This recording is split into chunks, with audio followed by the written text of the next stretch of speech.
Om asato ma sadgamaya tamaso ma jyotirgamaya mrityurma amritam gamaya. Om Shanti Shanti Shanti. Om, lead us from the unreal to the real. Lead us from darkness unto light. Lead us from death to immortality. Om, peace, peace, peace. So, dředśya vivēka, the discernment or the analysis of the seer and the seen. By now we know why it was named that way. After doing the first verse, which we did in the morning, we know why it's called the dředśya vivēka, the separation or the analysis of the seer and the seen. Now in this session, we will change the order a little bit. We'll do the meditation first, and then we'll do the study, and then the questions. So that's what we're going to, that will be the order of our practice. About practice, I want to share something, a beautiful insight, let's say, which was shared by a monk in India, a non-dual master. I wanted to share it with you this afternoon. He said that in practice, first I'll tell you in Hindi, it's easier for me, and then I'll translate into English. He said, sadhana mein nishtha honi chahiye, prakash honi chahiye, तुष्टि होनी चाहिए और साधन से एकता होनी चाहिए. So what it means is that in practice, spiritual practice, actually this is true of all kinds of spiritual practice, not just non-dual study and meditation. In spiritual practice, there should be nishtha. Now, nishtha is a word which means dedication, regularity, commitment, all of that. All of those nuances are there in the word nishtha. To stay with it, to stay the course. I've taken it up, I will see it through to the end. Then, the next aspect of practice, that there should be luminosity, light, insight, aliveness in that practice. It should not become a dead mechanical thing. Yeah. A few minutes of conscious, aware practice is better than long hours of, mechanically, just like a drudgery going through it. It should be alive. And then tushti, the third one he said was, it means fulfillment, it means happiness, it means satisfaction.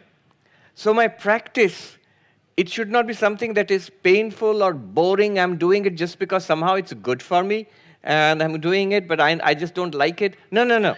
I like it. It's only when we like something then it becomes sustainable. And if you're doing it, willpower is important, but if we are doing it just by sheer willpower, it won't last long. It won't last long. We tend to slip and slide back. But when the practice itself is the source of joy, I do it because I like it. And the benefits will flow, but I do it because I like it. Just the doing itself is nice. It's nice to meditate. It's nice to pray. It's nice to do the puja. It's pleasant to sing the name of the Lord. I like it. Tushti. It gives, the practice itself gives me fulfillment. Not just what I'll get out of it later, but the practice itself gives me fulfillment. Then also one with the practice. Being one with the practice. Being one with the practice means living the practice. It means, very important thing which we shall see today, the border, the demarcation between practice and life must be erased. We make a distinction. This is my yoga retreat, and that's my life there. But if the border between the two can be erased, at home and on the yoga grounds and in your workplace, it's the same thing all the time. That would be wonderful. And so erasing the border between life and practice. So what I'm practicing, which seems a little artificial, when I'm sitting in my meditation room or my meditation mat, and that's practice. But when I'm driving or doing email or conversing with friends, that's life. But this distinction should be erased. It's a false distinction. ultimately, not immediately, but ultimately it should be raised. One should become one with practice. My life itself should be practice. Now, why I find this particularly beautiful, this kind of, nishtha, the dedication, prakasha, the luminosity or the aliveness of practice, tushti, the happiness or fulfillment in practice, and ekta, the oneness with practice, making my life one with practice. Why I find this particularly appealing is because it draws from Vedanta, Advaita Vedanta. The master who shared this, he said, this nishtha is a manifestation of sat, of being. This luminosity, this aliveness in practice is a manifestation of chit, of consciousness. And this tushti, now you know where I'm going with this, ananda, satchidananda, this tushti, this fulfillment, is a manifestation of the ananda nature of Brahman. And this oneness is non-duality, Advaita. So, this is an Advaitic insight into spiritual practice. Spiritual practice, from Sat comes Nishtha. From being comes dedication, commitment, staying with it. From Chit comes luminosity, insight, aliveness in the practice. And from Ananda comes fulfillment, Tushti, in that practice. And because it's non-dual, I and my practice are one.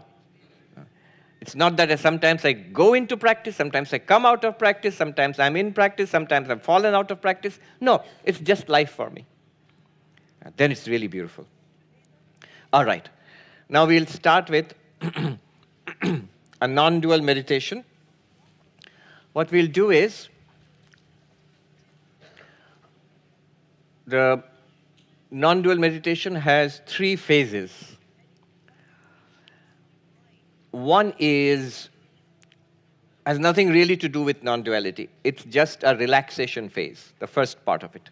A relaxation. Most of us here, many of you here are actually practicing yogis, hatha yogis. You will immediately recognize what we're going to do as a form of yoga nidra. Yoga nidra, those who have done hatha yoga, you know, it's a deep relaxation exercise. Those who have done the full form of yoga nidra, this is what we're going to do, is an attenuated, concise form of the yoga nidra while sitting. The real yoga nidra is done while lying down in a shavasana, in the corpse posture, and that's really deep relaxation. Those who have done it, you know, it's like you never feel such relaxation anywhere else. But this one also will give us some amount of relaxation. It's necessary to enter into that non-dual meditation. So the first part of it is the relaxation practice, which directly does not have anything to do with non-duality. And then this next part of it will be non-duality, meditation on non-dual consciousness. The third part of it will be living it, making it a living experience. So 3 parts. First, relaxation, then non-dual consciousness, then making it a living experience. All right. Let us now, when we are comfortable, sit straight, not rigid, relaxed. Throughout the exercise, as we know in all such meditation exercises, don't strain, the point being to relax. So if you feel an itch or a cough or a sneeze or the desire, an ache coming up, which have a peculiar way of coming up during meditation, as we all know. I remember doing this in Atlanta with a group of people, and no, not Atlanta. This was in Austin with a group of people, and one gentleman started coughing in the middle of the exercise. He was not doing it on purpose. He couldn't help it.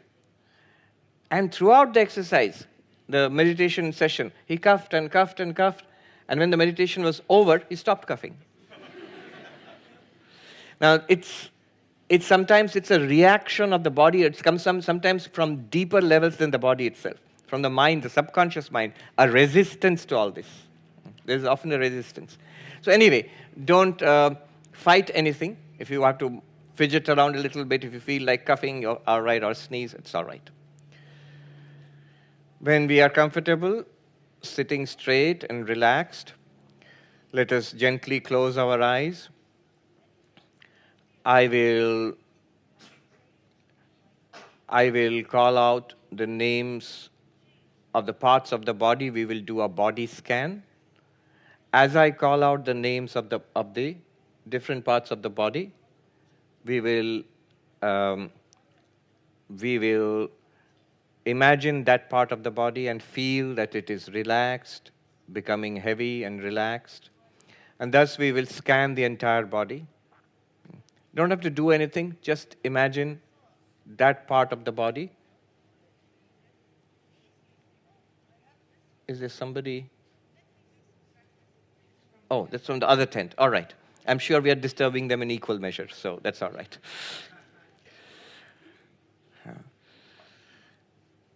Gently close the eyes, breathing normally, breathing in and out normally, relaxed. We will do the body scan now.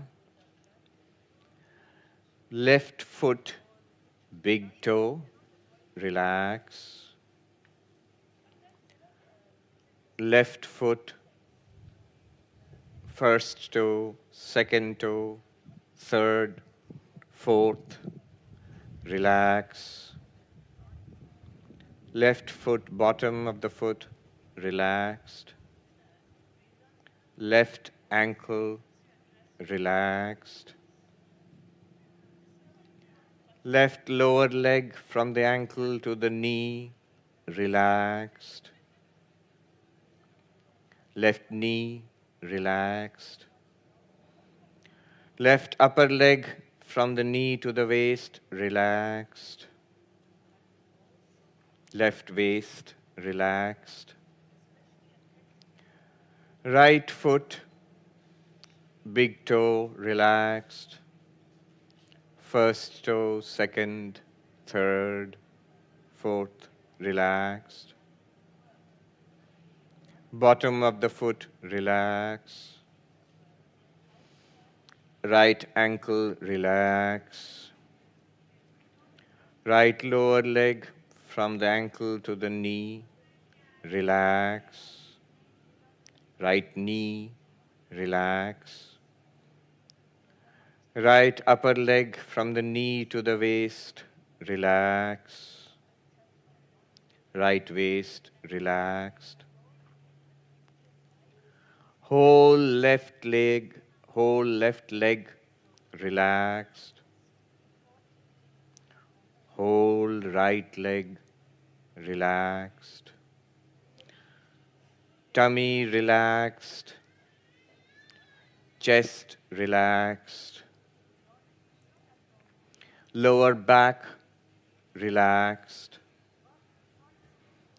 Upper back relaxed. Breathing normally, breathing in and out. Don't try to control the breath. As it comes and goes, let it come and go. Left hand, thumb, relaxed. First finger, relaxed. Second, third, little finger, relaxed. Left palm, relaxed. Left wrist, relaxed. Left arm from the wrist to the elbow, relaxed. Left elbow, relaxed. Left arm from the elbow to the shoulder, relaxed. Left shoulder, relaxed. Left armpit, relaxed. Right hand, thumb, relaxed.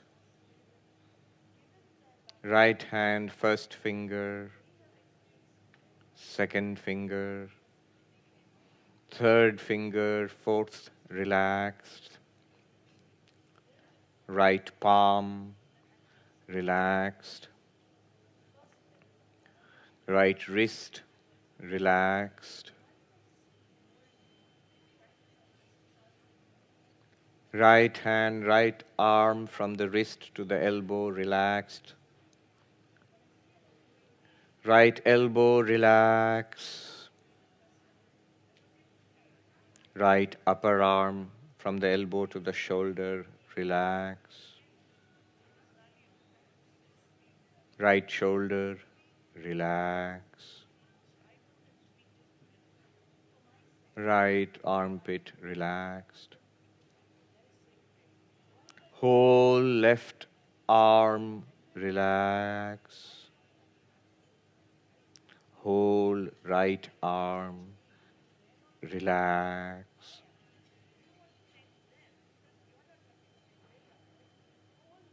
Back of the head, relax. Back of the neck, relax. Back of the front of the neck, relax. Top of the head, relax.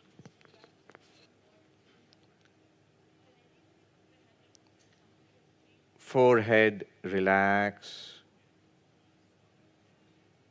Right eyebrow, relaxed. Left eyebrow, relaxed.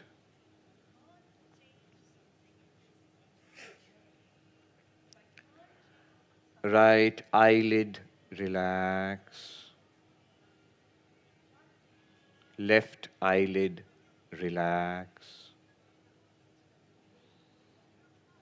Right eyeball, relax. Left eyeball, relax. Right cheek, relax. Left cheek, relax. Right ear, relax. Left ear, relax.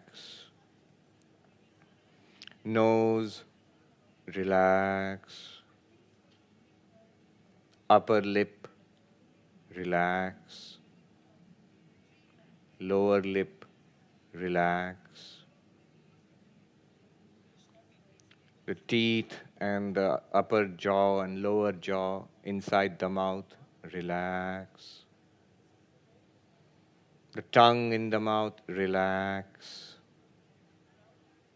Chin, relax. Whole face, relax. Whole head, whole face, whole head, relax.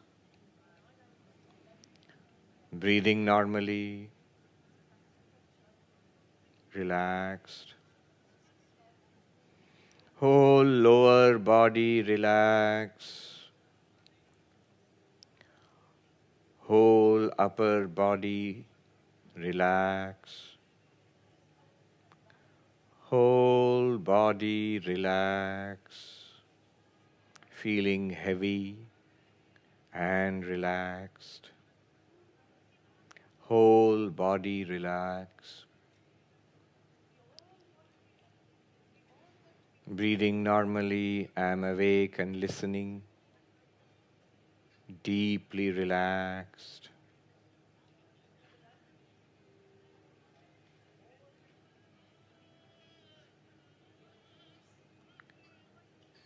Notice the breath at the nostril, flowing in and flowing out.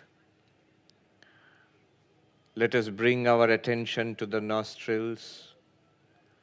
As the breath flows in, we attend to it and count mentally 1. And as the breath flows out, do not control it. Just let it flow out as long as it will. Mentally count 2. Again in breath 3. Again out breath 4. Like that, let us count to 10 mentally.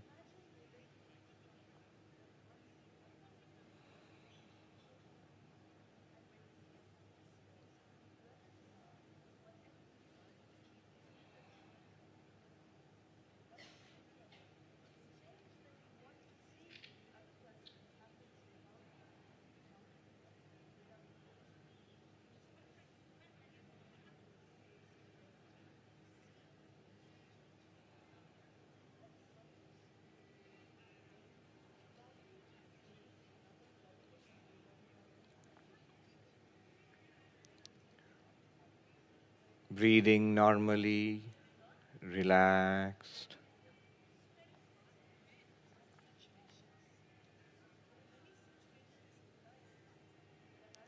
Visualize a warm golden light at the center of the heart, at the center of the chest, the physical center of the chest. Visualize that there's a warm golden light pulsating and filling up the whole body. Warm, nourishing, golden light. Spreading all over the body, nourishing, healing, calming, relaxing.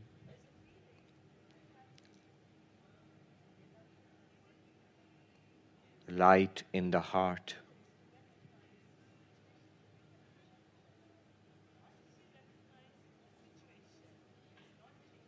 Whole body relaxed.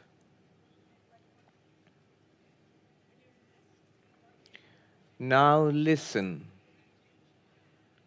gently, softly, without any force.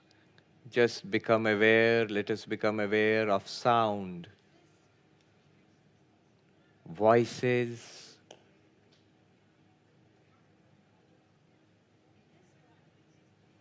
do not fixate on any sound, voices, other sounds in this tent and outside. Listen.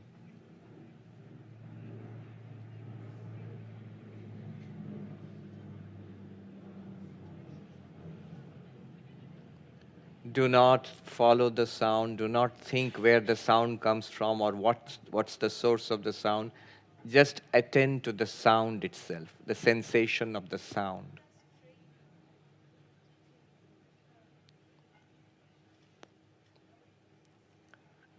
Notice how sounds arise in awareness. In my awareness, various sounds arise, play around, fade away, other sounds arise. Listen to distant sounds, faraway sounds.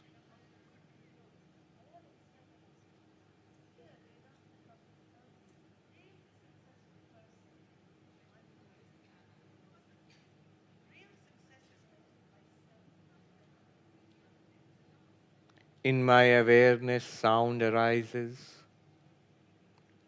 plays around, and disappears.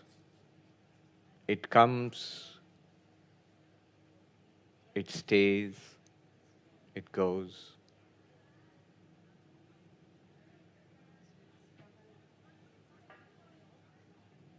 In me, the awareness which was there before the sound, during the sound, and after the sound. Awareness is the sounds come and go. Listen.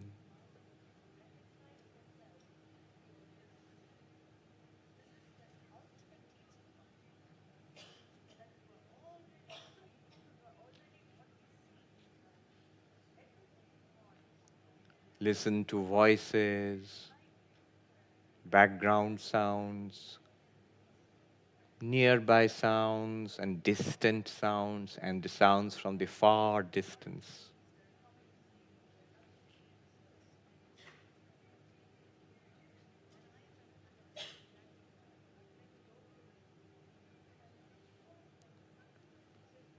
In me, the awareness, sounds appear, play around, and disappear.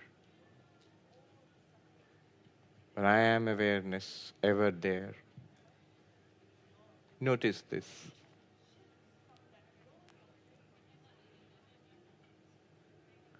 Just like the sounds appear and disappear in me, the awareness, I am there always. So do all sensations. The sensations of the body, they arise in awareness. Pain and pleasure, comfort and discomfort, they arise in awareness like those sounds. play around and disappear. All vision, forms and color and shape with my eyes open when I see these visions, these colors and shapes, they arise in me, the awareness, play around and disappear. And when I taste delicious food, the various tastes, they arise in awareness, play around and disappear. And smell, all that I see, hear, smell, taste and touch arises, plays around and disappears in awareness. Awareness was there before these sensations, awareness is there during these sensations, awareness is there when these sensations disappear. Like the vast blue sky above, the sky of awareness is spacious. All sensations are given space there. Just as the sky does not resist anything, similarly, the sky of awareness does not resist any sensation. Indeed, it makes these sensations possible. Whatever I see, whatever I hear, whatever I see, I am aware, and awareness is the same. What I see changes, but the awareness is the same. What I hear, notice, it changes, but the awareness is the same. What I smell, taste, and touch are varied and they change, but the awareness is the same. Breathing normally, relaxed. And in the mind, when thoughts appear, they appear in the same awareness.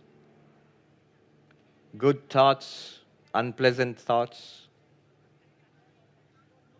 desire, fulfillment, memory, forgetting, same awareness.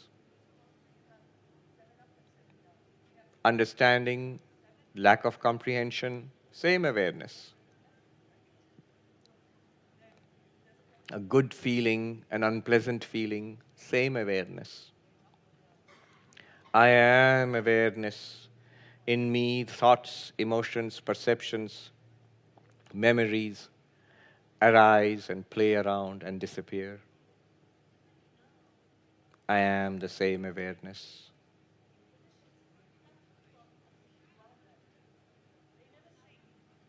And in this awareness also all actions take place. I am aware of the body and the movement of the body. I am aware of the speech and the movement of the tongue and the words which emerge from me. All action, all speech, all these actions take place in awareness. They arise in awareness, they play around in awareness, they fade away into awareness. Awareness remains the same.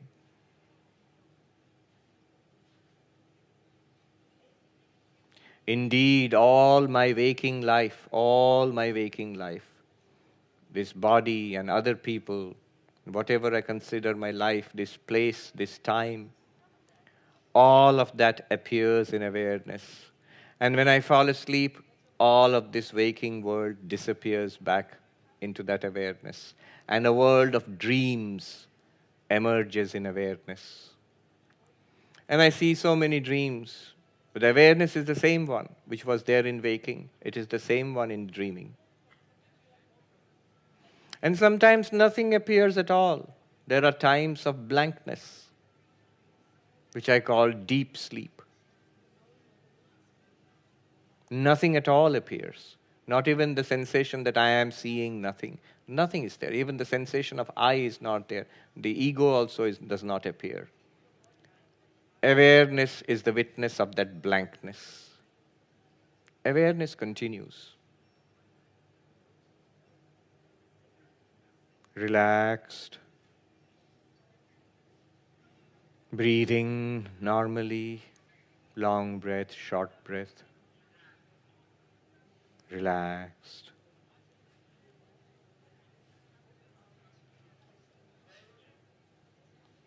It is because of this awareness that I have the experience of seeing and hearing and smelling and tasting and touching. It is because of this awareness that I have feelings of pleasure and pain, of joy and disillusionment and unhappiness and depression. It is because of this awareness that I enjoy and I suffer. It is because of this awareness that I wake and I dream and I sleep. Awareness is constant. The contents of awareness change.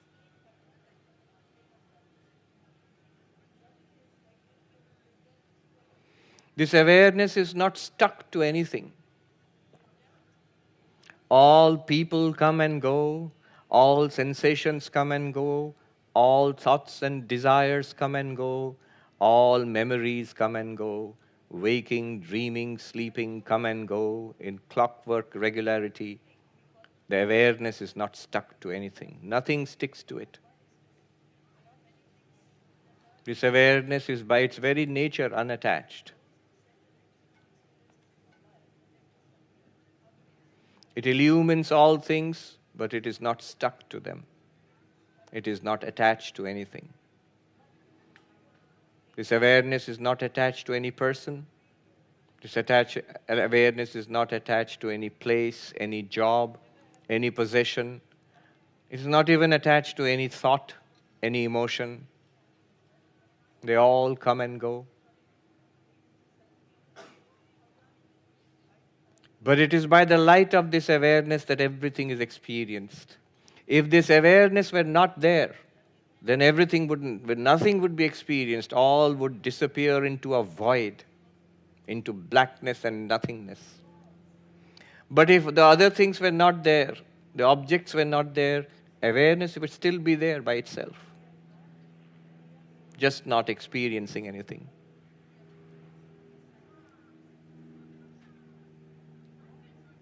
This ever-present, never-changing, unattached awareness, I am.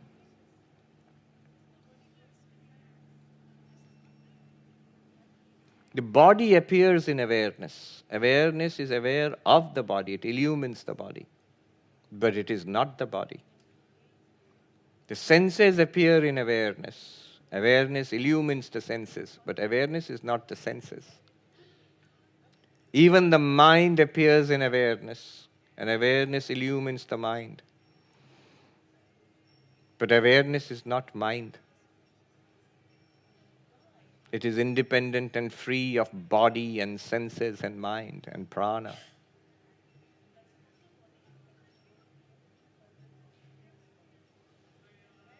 Birth and death belong to the body, not to awareness. It is bodies which are born. It is bodies which die. Awareness is not born, nor does it die. It is bodies which grow and grow old and diseased. Awareness does not grow or diminish. Awareness does not get disease.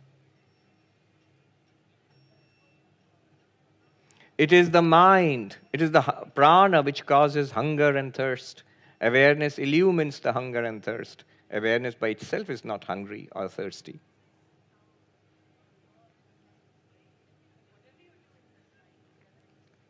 Awareness illumines the mind in its pleasure and pain, in its happiness and disappointment.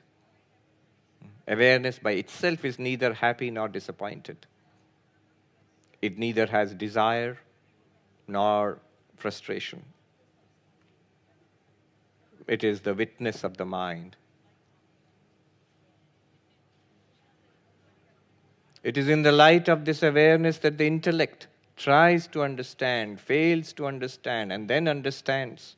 Comprehension and lack of comprehension are both equally illumined by awareness.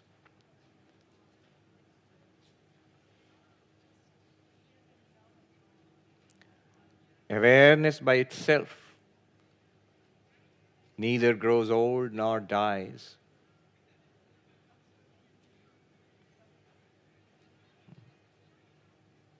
Awareness is the same in all beings. Bodies are different, minds are different, but awareness is the same in all beings. We are one awareness. From the perspective of awareness, there is no other. It is all appearing in awareness, in one awareness.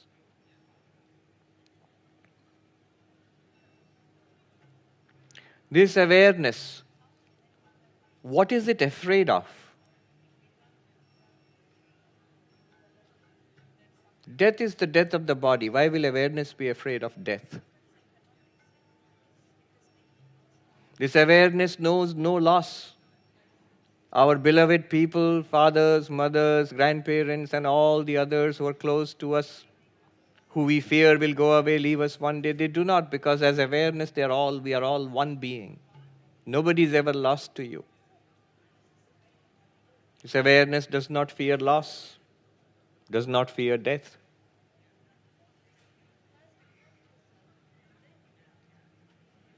What does this awareness want? Everything that one could expect, one could enjoy in life is an appearance in awareness. Without awareness, they are nothing.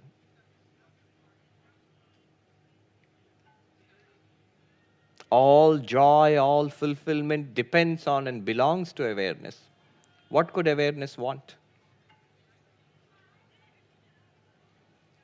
Visualize this. Suppose the world were not there, nothing is nothing to see, nothing to hear, nothing to smell, nothing to taste or touch. There is no talking, no walking, no work going on. The body is still, and you forget the body itself, no physical body. The mind is stilled, no thinking, no memories. There is no other. Bare awareness by itself. This bare awareness by itself, no world, no body, no memory, no mind, just awareness by itself. What does it want? It wants nothing. Whom does it fear? There's no possibility of fear. There is no other, there is no mind to fear also.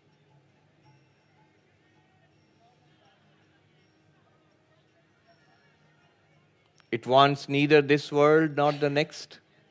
By itself, it is perfectly fulfilled. This awareness I am.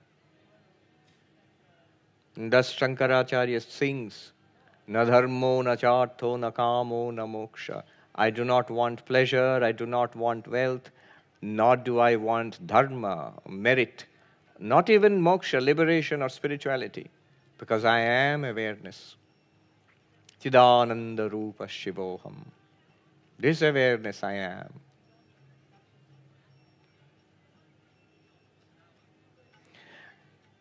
And when in this awareness a mind appears and thoughts appear, a personality appears, a body appears, and through the body I experience a world, this awareness continues to be the same awareness. Fearless, desireless, unattached, ever the same. Neither increasing nor diminishing. The light of this world, the support of this world. It is always and ever perfectly all right. Perfectly secure.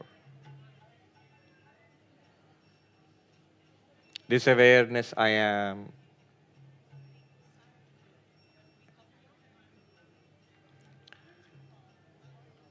Relaxed.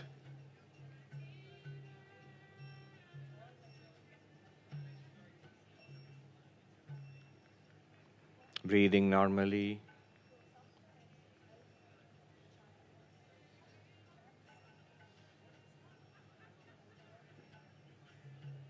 Listening to the voices and the sounds arising in awareness.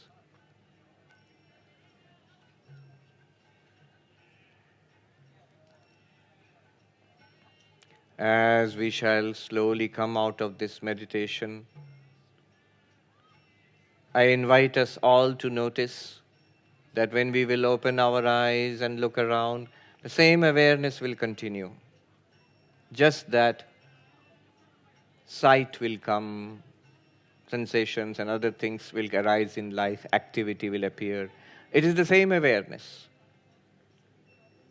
ever the same, never changing, ever present, never absent, neither increasing nor diminishing, ever pure.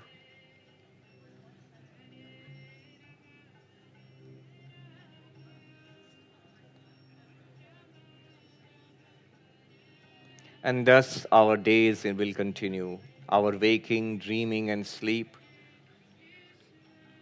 will continue in the same awareness. I will chant Om 3 times. Please chant with me. Then we will open our eyes gently. When we open our eyes, please do not look up immediately. Look down at your lap.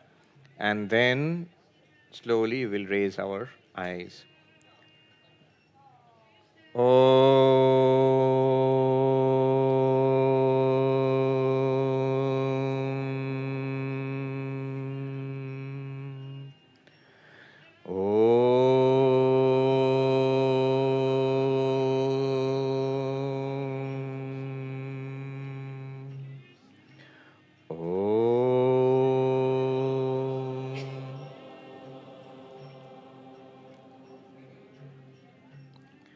When you are comfortable, gently open your eyes and look downwards.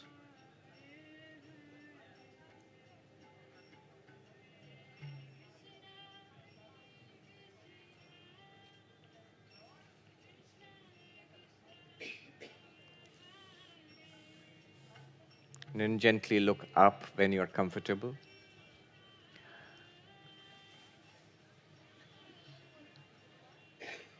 This is the third phase of the non-dual meditation. I would invite us all, this is most important.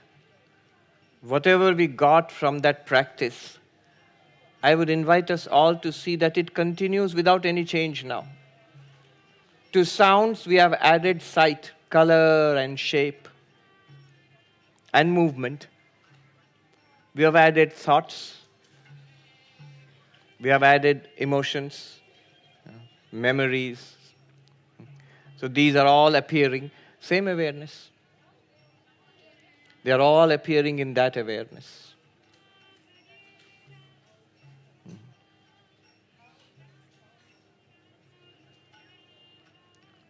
And that is the very nature of our lives. It is this choiceless awareness which is always there.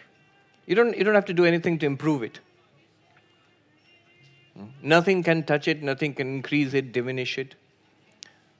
It's like the perpetual sun ever shining. It is like the earth goes through days and nights. The mind goes through days and nights, ups and downs. It goes through waking, dreaming, sleeping. The sun of awareness is ever shining. You are always shining. That awareness is always there. And it is perfectly all right from that perspective. This is what is meant by erasing the border, the gap between practice and life. Once this is done, truly, truly done, you'll notice this is what is called Jivan Mukti, free while living. Bring this to bear on any issues that you may have, any problem that one may have, physical, mental, social. Bring this light of awareness to bear. What does it look like from that perspective?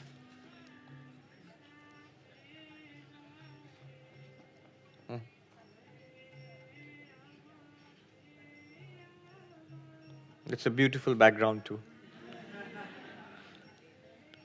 Yes.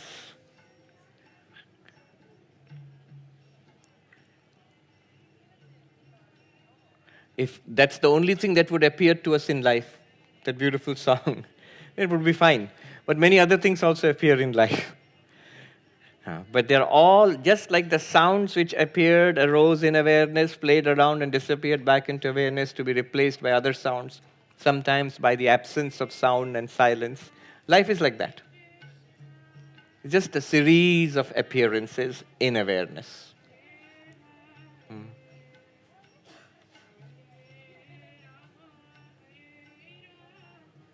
All right. That was the meditation. Now let's do a little bit of study, and then we'll have Q&A. Somebody might be thinking, we have just done one verse so far. But the next 4 verses are just an explanation of the first verse. We can do them one after another. You will begin to see. The first verse, if you remember, Rupam drishyam lochanam drik. Forms are seen, the eyes are the seer. Tad drishyam driktu manasam. The eyes are seen, the mind is the seer. Drisya dhivrittaya. The movements of the mind are seen, and consciousness is the seer. Witness consciousness is the seer. And the witness consciousness never becomes an object. That's all that was done in the first session. Is there a microphone on facing this side? No. All right.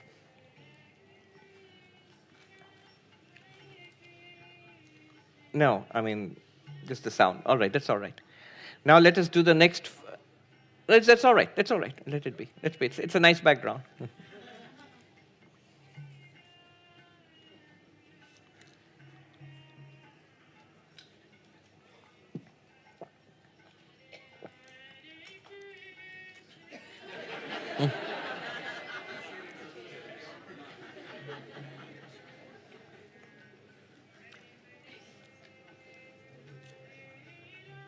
Yeah, they're doing it on a microphone. Yeah.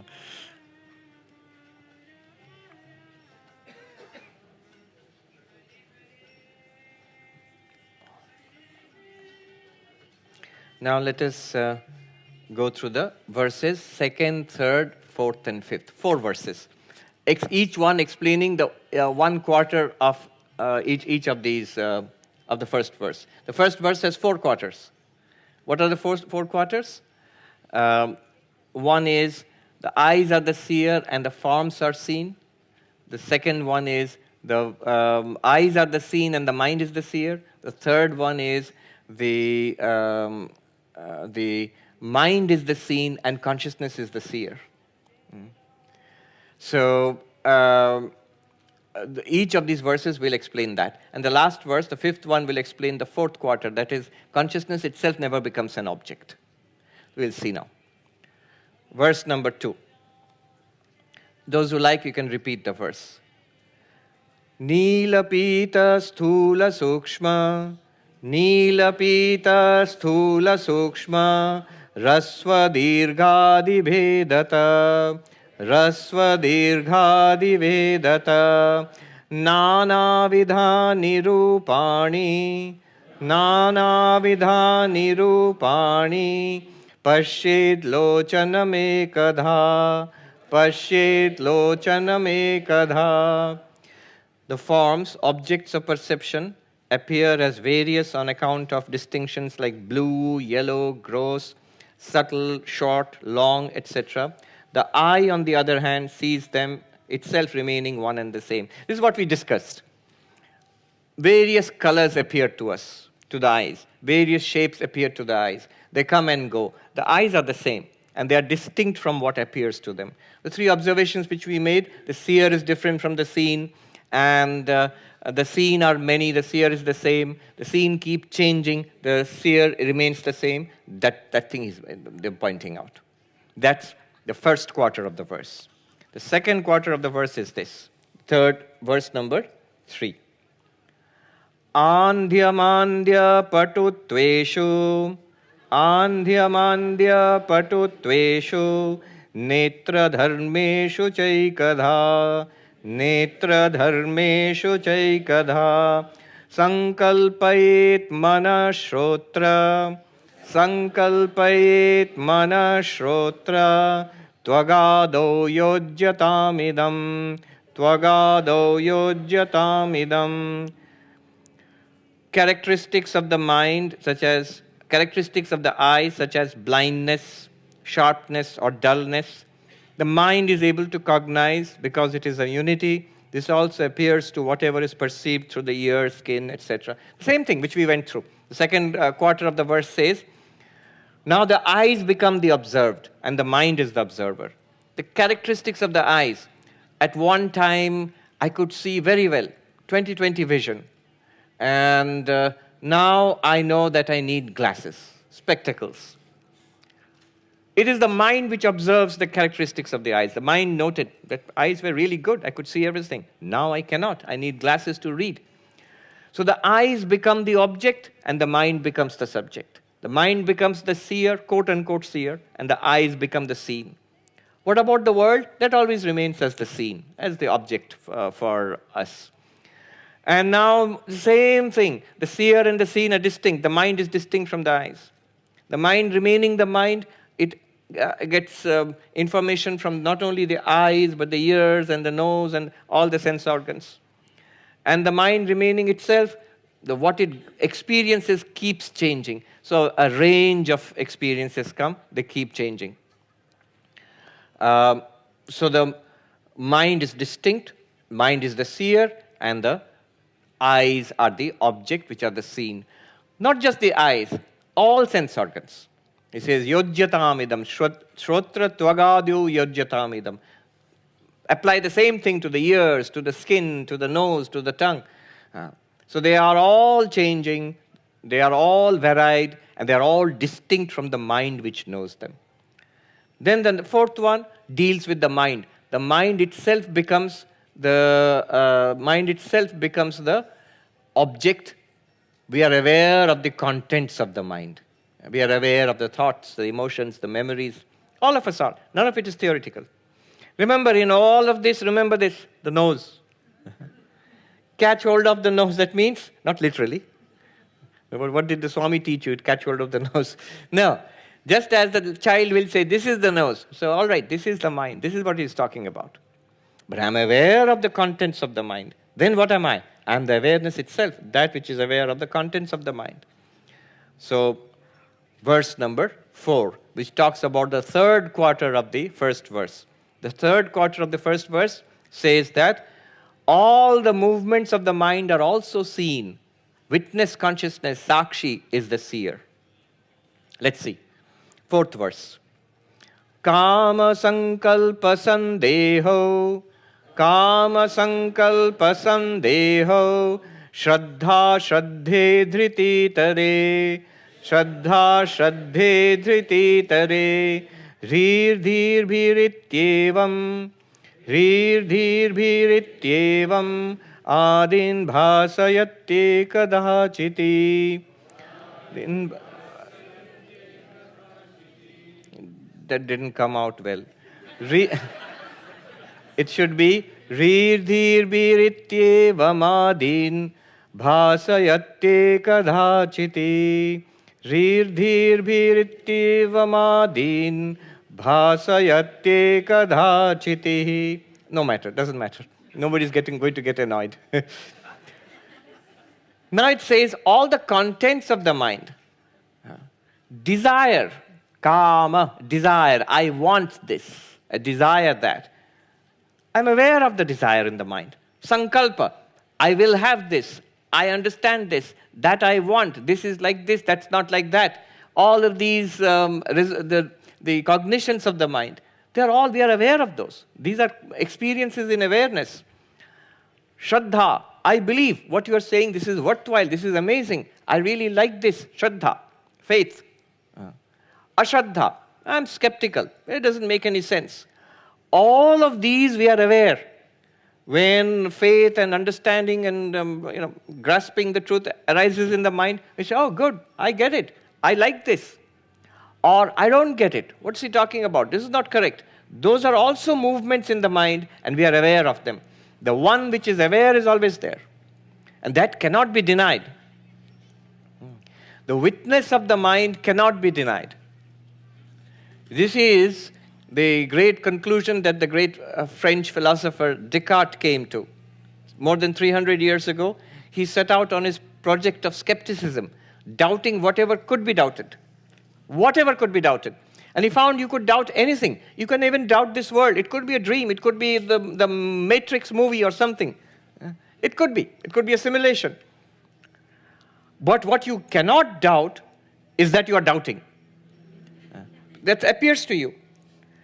I think, therefore I exist. The cogito ergo sum of Descartes. That the thinker of thoughts cannot be doubted. If you doubt that whether I exist or not, you can doubt whether all of this exists. Could be a dream. But if you doubt whether I exist, whether you exist, you can't doubt that. Because to doubt that you exist, you must be there. Clearly, the doubter of the doubt has to be there. I think, therefore I am. So, the witness of the mind cannot be denied. The knower of the mind, that to which the thoughts appear. It's not just that I think, therefore I exist. You can also say, I talk, therefore I exist. I walk, therefore I exist. That means any conscious experience proves my existence as consciousness, as awareness, which we are just talking about in the meditation. So that is undeniable. All of them, he says, Reer, modesty, Dheer, intelligence, Bhi, fear. It just rhymes nicely. All of these, all the movements of the mind, all the emotions in the mind, the memory, all of them are illumined by one thing, consciousness, awareness. That was the meditation which we did. If you remember what we did, it's worth thinking about the stages of that meditation. After the relaxation, then I hope people didn't fall asleep. Some of you might have. It's really relaxing. So, especially you've all had lunch and a long day of yoga, so you go into real yogic sleep. But if you did not, if you're aware of it, you would have noticed that all these movements, they occur in the same consciousness. All of them in the same awareness, which we were doing in that meditation technique. Notice we started with a simple thing, sitting in relaxed and quiet, and we are aware of the sounds. And then we introduced sight and smell and taste and touch, all arising, all playing around, and all disappearing in that one consciousness. Now, at this point, somebody might say, that's not quite true, Swami. The sound is coming from the generator. It's not coming from consciousness. The generator sound is arising. It's arising from the generator. That's what I said. Don't think about the source of the sound. Just attend to the experience itself. You will see the experience of that hum of the generator, of whatever it is, that humming sound. It is in your awareness. That's what it is. And that's literally true. You might say, but yes, but you know, that sound comes from the generator. And that sound comes from the plane passing overhead. But if you stick to this way of thinking, you will soon see the generator which is there is also an appearance in awareness. The plane which passed overhead. The car alarm. You say it comes from the car. No. It comes, notice where it is right now. The sound is experienced in you, the awareness. But when you go to the car, you see the car is also experienced in you, the awareness. Yeah. It's not outside you, the awareness. What I mean is, when you go to the car, what will you see? A shape. If you touch it, it'll be a touch. If you use it, there'll be a transaction, a usage of the car. All of it is in awareness. Which of it is outside your awareness? So, then we moved on to see that all of our waking, all of our dreaming, all of our deep sleep is in this awareness, is arising, playing around, and disappearing in this awareness. Then you notice, it's important, bring to attention the non-problematic nature of awareness. Physical world, problematic. Body, problematic. Prana, problematic. Mind, most problematic. Acutely problematic. But awareness in itself and by itself, no problem. No birth, no death, no aging, those are all body. No hunger and thirst, those are all prana. No frustration, desire, hopelessness, loneliness, those are all mind. Awareness by itself is not lonely. So awareness is entirely non-problematic by itself. And when we learn to look at the world from the perspective of awareness, which is our real nature, then you see all problems have a way of dissolving, and what needs to be attended, of course you can attend to it. But it's not your problem anymore. As awareness, you're fine. Then number 5.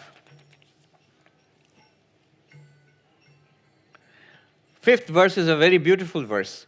It talks about that last quarter of the first verse, that awareness is never an object. Awareness is never an object. Drigeva natu drishyate. The witness consciousness never becomes witnessed. You can shine a light on everything, but you cannot shine the light on itself. The moment you turn it around, it's gone. The light will face this way. So awareness of awareness is not objectifying awareness. Because awareness is self-luminous, you realize I am that. You can only know it by being it. And you are it. We are it. And the verse makes that clear. The fifth verse is very poetic, very sublime, very profound. Verse number 5. Nodeti nastametyesha, nodeti nastametyesha, na vriddhim yati nakshayam, na vriddhim yati nakshayam, swayam vibhatyatanyani, swayam vibhatyatanyani, bhasayet sadhanam vina, bhasayet sadhanam vina. This consciousness neither arises nor sets. It does not increase, nor does it suffer decay. Being self-luminous, it illumines everything else without any other aid. All right. Nodeti nastameti. This consciousness does not arise or disappear. It's not like the sun which rises and seems to rise and set. Actually, the sun also does not rise and set. From our perspective, it seems to rise and set. I would like us to always check with our own experience, knows. So, awareness neither rises nor sets. Go back into that, what we found ourselves as awareness in which sounds arise and play around and disappear. Notice sounds arise and set. Forms come and go. Sensation of touch, hot and cold, comes and goes, arises and sets. Tastes arise and disappear. Smells arise and disappear. The awareness to which all of these arise and disappear, that does not arise and disappear. Swami, what about sleeping? In fact, doesn't awareness have a tendency to disappear? Especially in Vedanta classes, people fall asleep, Awareness has disappeared. No, we will see soon. What is waking? What is dreaming? What is sleeping in terms of awareness? We will see. And we will see that they are all activities of the mind. Waking comes and goes. Dreaming comes and goes. Sleeping comes and goes. Awareness is constant. Awareness is not the mind. So, awareness neither arises nor sets. Things arise and set in awareness. Objects arise and set to you, the subject. But the subject never arises or sets. That's what is being said here. And I would really like us to check and say, I get it. That's true. Neither arises nor sets means neither born nor destroyed. He'll come here. Next he'll go. Na vriddhim yati nakshayam. Awareness neither increases nor decreases. Say, Swami, that's not right. Have you tried a cup of coffee? You feel more aware. And after a hard day's work, in the afternoon you're wilting, you're less aware. No, that's again the mind. That's again the body. The body, the prana, and the mind, they're like tides. They flow, ebb and flow. They come and go. They increase and diminish. With health and with disease and with age, these change. But awareness does not change. Awareness is called Purana. Purana means ancient and yet new. Ever new. It's ever shining. And so it was always there. So, awareness, consciousness, I'm using the terms indifferently, neither increases nor decreases. Na vriddhim yati nakshayam. What it means is, nodeti nastameti, neither rises nor sets. I, the awareness, I do not arise or set. I am not born, nor do I die. It is neither increased nor decreased, nor diminished. I am neither increased nor diminished. Nothing that happens in life increases me or diminishes or degrades me. It can affect my body. It can affect my financial status, my relationship status, my Facebook status. It can affect. It can affect my mental status, my emotional status, but awareness itself is not affected. It illumines. It just reveals whatever appears, good or bad. So, navriddhim yati nakshayam. So the next line is very beautiful. Swayam vivati athanyani bhasayet. It shines itself and reveals everything else. Notice, the tent would be dark if it were not for these lights. So you switch on a light, the dark tent becomes illuminated. You can see everything and everybody in the tent. To see everything and everybody in the tent, you need that light. But to see the light, do you need that light? To see this light, do you need another light? No. The light reveals itself and reveals the entire tent. Similarly, and this is an example, awareness reveals itself and reveals everything else. And in fact, this is called self-luminosity. Awareness shines and everything else is revealed. So you say, oh, Swami, so there are two kinds of self-luminous things, this light and awareness? No. Awareness, consciousness is the only self-luminous thing that there is. Even to know this light, I need eyes. Oh, this light shining. If I close my eyes, no light. I mean, if it's a bright enough light and you close your eyes and look at it, you will still feel the light. The reason I say it is it has a very sweet memory for me. When I became a monk about 30 years ago, 3 or 4 days into my life in the monastery, which is in a ashram called Vidyapit Deoghar, Ramakrishna Mission Vidyapit Deoghar in India. So I was a newly minted, not a monk yet, a novice, monastic novice. And we are supposed to meditate, all of us, the novices, everybody had to go very early in the morning, at 5:30 in the morning, and meditate in the shrine. So I went, and I sat, and I was meditating. And maybe it's just 3 days into my monastic life. And suddenly I experienced this bright light shining everywhere. And I thought, wow, enlightened already. That was fast. I was ready for a few years of effort, 3 days. That's good going. Then I opened my eyes, and I saw this senior monk shining a flashlight into my face. So he was a very strict monk. So one of his jobs was to make sure that all the novices were up and meditating and not sleeping. So when I opened my eyes, and he said, "Oh, it's you. Okay, go on." I was not enlightened. So you can see, but the light requires the eyes to see, and the eyes require the mind to see. Eyes may be open, but the mind you're not paying attention. You don't see at all. My mind is elsewhere. Maybe the teacher's writing some stuff on the board or something. I don't see it at all because my mind is elsewhere. Eyes are open. And some people have the extraordinary yogic capacity of sleeping with eyes open. Their eyes are open. You think they're looking at you, but they're fast asleep. Very few people have the supernormal powers. So the mind is required.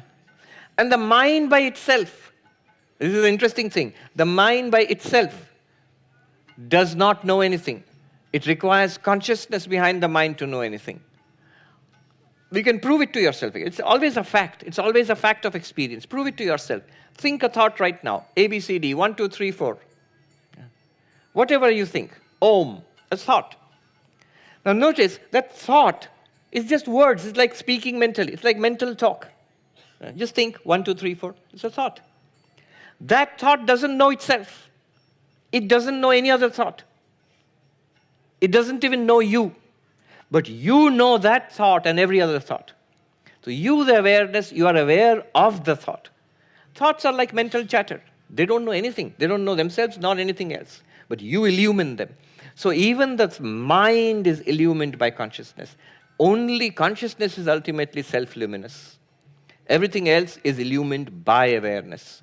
The contents of the mind, the processes of the senses, and the body, and the world.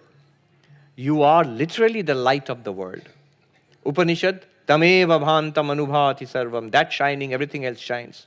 You shining, the mind shines. The mind shining by borrowing light from you. The senses shine. Eyes, ears, nose, and all of that.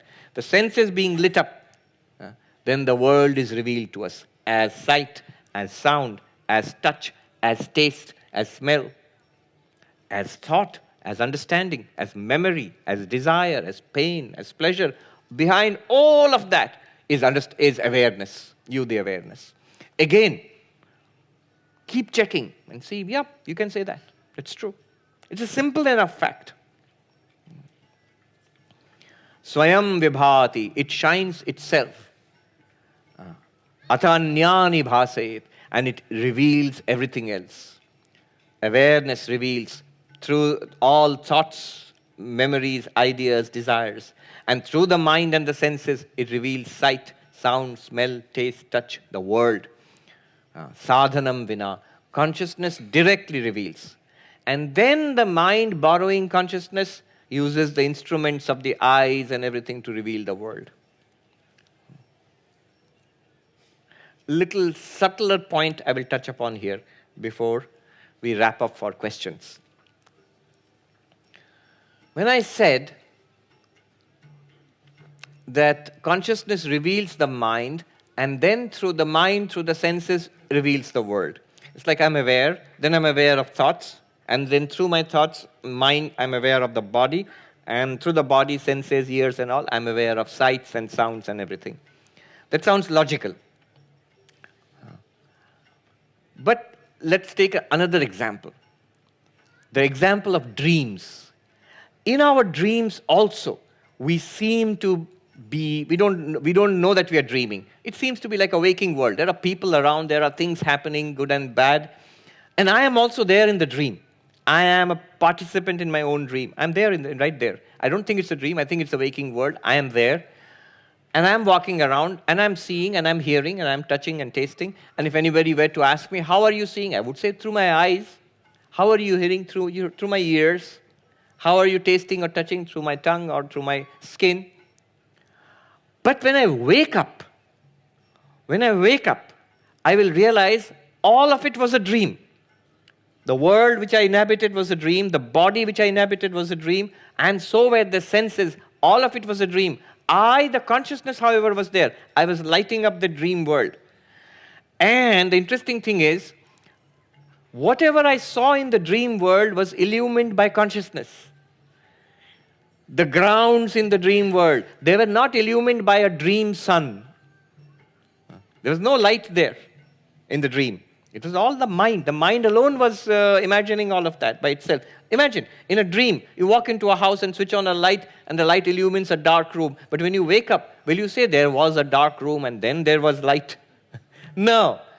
You imagined a dark room and then you imagined a lit up room. And you imagined the light also. All the light that there is in the dream is the mind, the dreaming mind. So the mind by itself sees everything in the dream, and it does not require the dream person with the dream eyes and the dream tongue and the dream skin and the dream ears to sense the objects in the dream world. Am I making sense? I'm making a very simple point. In the dream world, in the simulated world, we seem to be using the senses of that simulated being to experience the world, but actually when we wake up, we realize the whole thing is being imagined by the mind.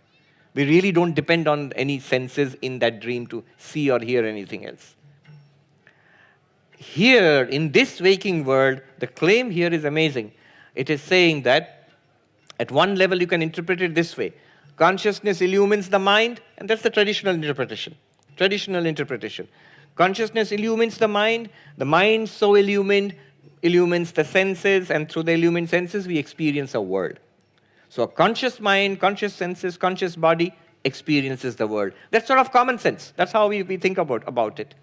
But Advaita Vedanta can say, like the dream experience, it is one consciousness alone which projects this entire universe and experiences it within itself. It's a little difficult to grasp, maybe. It's a simple fact. Just try to grasp it with the help of the dream example. All right. Why I'm saying this is sadhanam vina, without any intermediary. It is true that consciousness experiences the mind without any intermediary. But does consciousness experience the world without any intermediary? The traditional experience would be no. Consciousness needs the intermediaries to experience the world. The consciousness needs eyes to see shapes and color. Consciousness needs ears to hear sounds. Consciousness by itself can't hear sounds. Consciousness needs the tongue to taste the delicious food. Just awareness by itself can't taste. So that's the traditional answer, and that's all right. That's perfectly all right. But I'm going to a more radical non-dual position, where the entire universe is appearing in consciousness and is directly experienced by consciousness, though it seems to be through body, mind, and senses. Anyway. Should we go any further? No. Let's wrap it up. Let's do Q&A, and then we will take up a number of other topics. Tomorrow, what we have on the menu tomorrow is our non-duality menu. Is, all right, I have some questions. How is it that I'm pure consciousness, I get it, sort of, but I feel conscious now? When we say consciousness, awareness, everybody knows the meaning of these terms, and we all feel conscious now. But is this pure consciousness? And how is it that I feel conscious as a body, as a living person? Where does this consciousness come from? This consciousness in the body, in the mind. What's its connection to pure consciousness? That's one question. The felt consciousness which we have now, the felt awareness which we all have now, which we lose in anesthesia, for example, which we lose in deep sleep or so-called unconsciousness. What is that consciousness, this felt consciousness, and what's its relationship to this non-dual consciousness which we're talking about? That's one question. Another question is fairly straightforward. What about waking, dreaming, sleeping?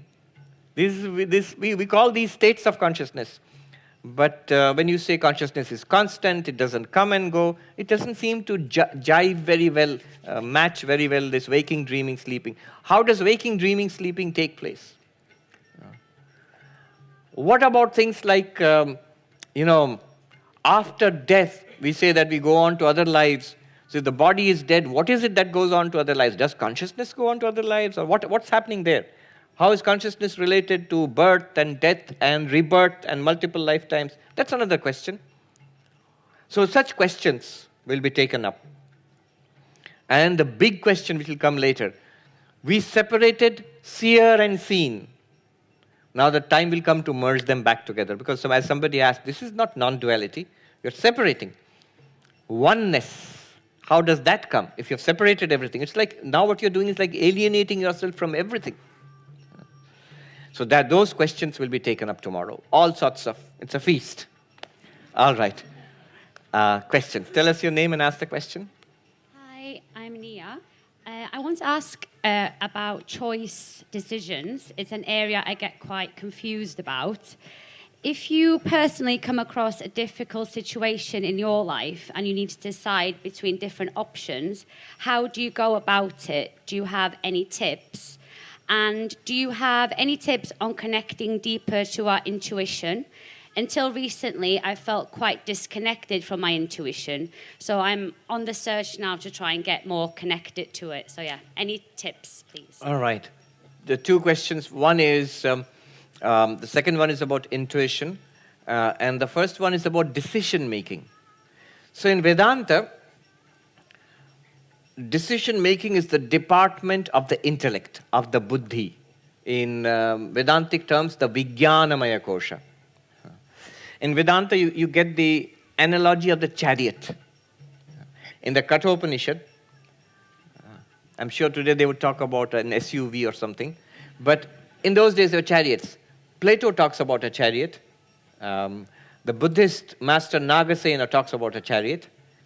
And in Bhagavad Gita, of course, you have the chariot. The Upanishads also talk about the chariot. And in the chariot, the example is this. The chariot is the body. The horses are the senses.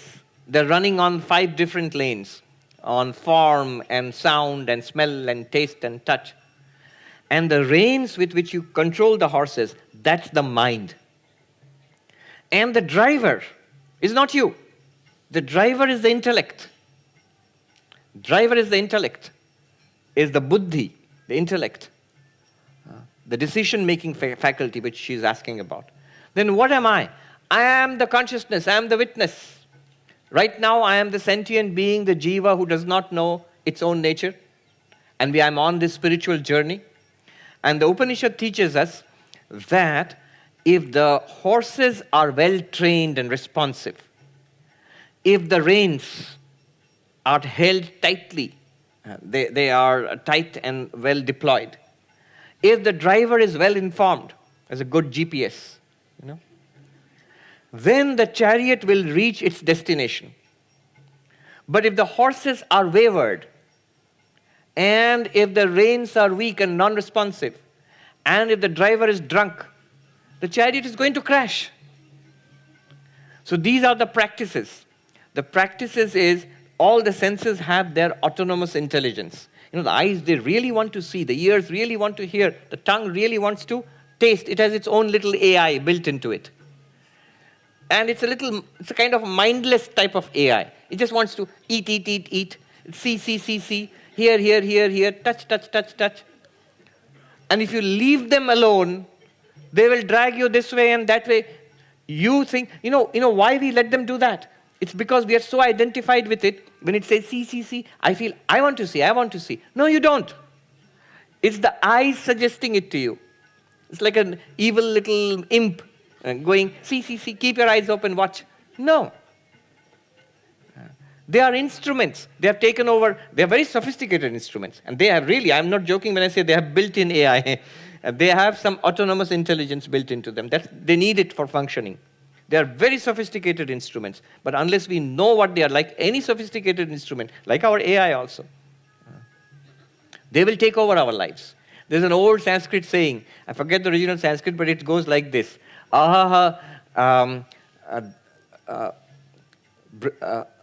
Kinkarasya kinkari krito aham.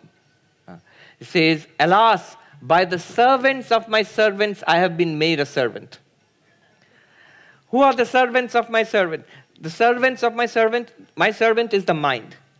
And the mind servant are the senses. But alas, I, the awareness, I, the sentient being, I have been made a slave, a servant by these senses. The tongue says, I want to eat that, I want to eat that, and I run to provide it to the tongue. The eyes say, I want to see that, I want to see that, I run to give that sight to the eyes. The ear says, I want to hear that, I want to hear that, and I run to provide that to the ears. I am running around all my life providing these little imps with what they want. The reason being that I have been hijacked by them. I think I am them, they are me. Dředśya vivēka actually helps me to separate, put a little bit of space between me and these little rascals.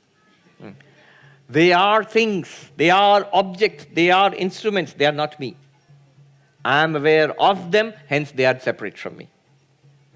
So this is the training of the senses. Senses bring them under control. There's a lot to be said about this, but that's not your question. The second part of it is the mind itself, the reins with which you hold the horses. And here the Upanishad says, Katha Upanishad, Samanaska. Thousands of years before our time, when mindfulness has become so popular, the Upanishad says the practice of mindfulness, of attention, paying attention. That's how you get the reins tightly controlled on the horses. Attention is important. Extraordinarily important. Again, the separate talk, separate class is necessary for that. We are in an age of attention crisis, attention deficit. So mindfulness is the next practice. Training the senses, mindfulness. Now we come to the crux of your question. The third one, the intellect itself, which takes decisions. Should I go left or right and take this turn or that exit? What do I do? So the intellect has to be well informed. Vijnanavan, it says, Vijnanavan. Fill the intellect with high thoughts, with noble thoughts. And so when we take a decision, when the intellect will take a decision with trained horses, the senses, with an attentive mind which is trained with mindfulness, then the correct decision will be taken. And most importantly, know that you are neither the horses, nor the reins, nor are you the driver. You are the passenger there. The more we are identified with the body-mind system, the more worse will our decisions be. I'm taking decisions for the eyes, for the ears, for the tongue, for the nose. Why? They are supposed to serve my purpose. It's like somebody goes on the chariot and you want to go somewhere. Where do you want to go? You're asking the horse, where do you want to go? I remember when those phones started talking to us, Siri and other things, So I remember this monk, a friend of mine, we decided to ask Siri, Siri, what's the meaning of life? Let's see what it says. What's the meaning of life? And Siri said, and amazing, I kid you not, Siri said, I'm surprised you are asking me.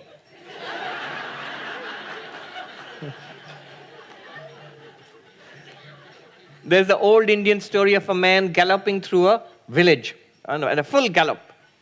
And the poor man in the village says, sir, the landlord, he's galloping through the village on his horse, looking deadly serious. And the poor man asks, sir, where are you going? And the man who zooms past and he looks back and he says, I don't know, ask the horse. We are like that. We've been hijacked. So our decisions are wrong. So to answer your question from a Vedantic perspective, you can go to any HR manager, they'll give you books and books on decision making. But I'm going to give you the Vedantic perspective on decision making. Anything in your life.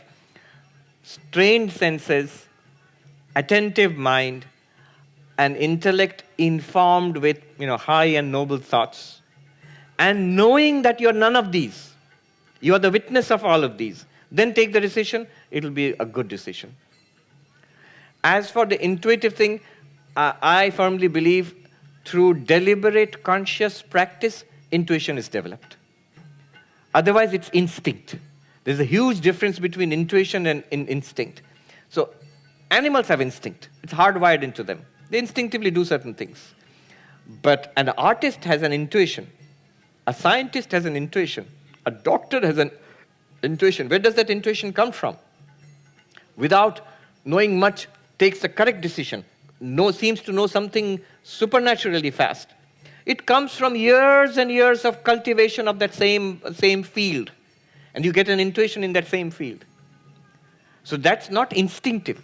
That's actually developed through a long period of conscious practice. So intuition comes through sadhana, spiritual practice. And don't try to rely on intuition straight away. It's much better to rely on ethics, on spiritual philosophy, on the evidence of spiritual masters, whatever your path. That's much better. And your own rational thinking. Okay. Do you have like a procedure? Say if you personally have a difficult decision, is there anything that you do, like sit, meditate? Is there anything? Yes. One way of doing it is, what are my core values? What is my goal in life? And what are my core values? In that perspective, I look at this problem. Is this going to take me to my goal? So my goal in life, suppose it is enlightenment. What should I do now? What should I say now? And what should I think now, which will take me closer to enlightenment? What are the things which will take me further away from enlightenment? And often we find they're very different from our instinctive reactions. Our instinctive reactions are often very problematic. They seem to take away from our objective or goal. The Upanishad says, these two will come to you all the time, the pleasant and the good. The pleasant and the good. Often, if the pleasant were also the good, it would be great. But that which is nice and easy, and that which is really good for me, often they are different. So I have to be careful and keep on choosing the good, and not the easy way out, the pleasant. That's a good principle. Some other principles are, that which strengthens you, you accept it as truth. That which weakens you, physically, morally, emotionally, intellectually, and spiritually, Vivekananda says, reject it as poison. That's a good test. Thank you so much. Thank you. Namaste, Swamiji. My name is Punit. My question is, the mind seems to have an ability to be like self-reflexive. So when I'm having certain thoughts, I can sort of almost seem to self-reflect in my mind. But when I'm having a meditation, some days I feel, okay, I'm not having any thoughts. It's kind of quiet in here. That's very good. And then I kind of feel, is that the witness consciousness being aware of the lack of thoughts, or is that the mind thinking that I don't have any thoughts right now? True. And it's very natural. It's a subtle matter, because the mind can think about itself. It's just called introspection. That's what we mean by introspection. We can look into our thoughts, our motives, but notice there, you are thinking about other thoughts. So one thought objectifies another thought. It never objectifies itself. If you objectify itself, then, so you are thinking X thought is about Y thought. But if you want to objectify X thought, you need a thought or a B thought about the X thought. That's not a very good example, but anyway. So whenever the mind seems to objectify itself, seems to be self-reflexive, it's not really self-reflexive. It's one thought about another thought. And then what about witness consciousness? Witness consciousness gives you the first-person experience of being introspective, of being calm and no thought at all. All of those are experiences. In fact, one of the best examples of witness consciousness is when you're not thinking at all, when you are very busy, maybe you're doing something intensely physical, active, driving in rush hour or something like that, or playing a game of tennis where you're completely absorbed, where there's no time for rational thinking. But that's also, you will not deny, that's an experience. It's not unconscious, it's an experience. There's a feel to it, there's a subjective feel to it, of being completely engaged.